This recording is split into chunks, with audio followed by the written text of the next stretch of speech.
Cualquier proyecto de ingeniería de envergadura, como por ejemplo la construcción de un gasoducto, la ampliación de una refinería de petróleo, la construcción de un asiento minero, necesita contar con la presencia de profesionales altamente calificados en el campo de la soldadura, específicamente en los procesos de diseño, construcción e inspección de uniones soldadas. Asimismo, la coyuntura actual de competitividad global hace necesario contar con profesionales capaces de desarrollar propuestas innovadoras de avance tecnológico para incrementar el nivel de productividad y competitividad de la industria peruana. El programa tiene una duración de 2 años.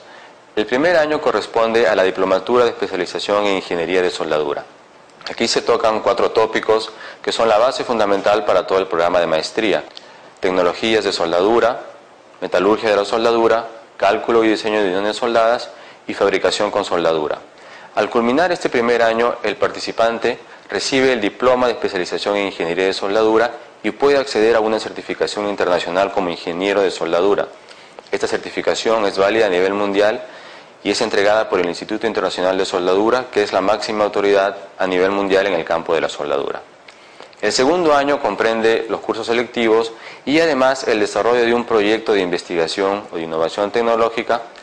el cual debe ser sustentado para poder finalmente entregar o recibir el grado académico de Magíster en Ingeniería de Soldadura otorgado por nuestra universidad. Contamos con una plana docente de primer nivel conformada por doctores y magísteres, todos especialistas en el campo de la soldadura, y una serie de ingenieros e inspectores certificados internacionalmente por sociedades como la Sociedad Americana de Soldadura o la Asociación Internacional de Ensayos No Destructivos. Y en el siguiente año vamos a tener la Conferencia Internacional de Soldadura, su tercera versión, la cual, al igual que en años anteriores, espera reunir una gran cantidad de ponentes y asistentes internacionales. Lo invitamos a formar parte del programa y a desarrollar con nosotros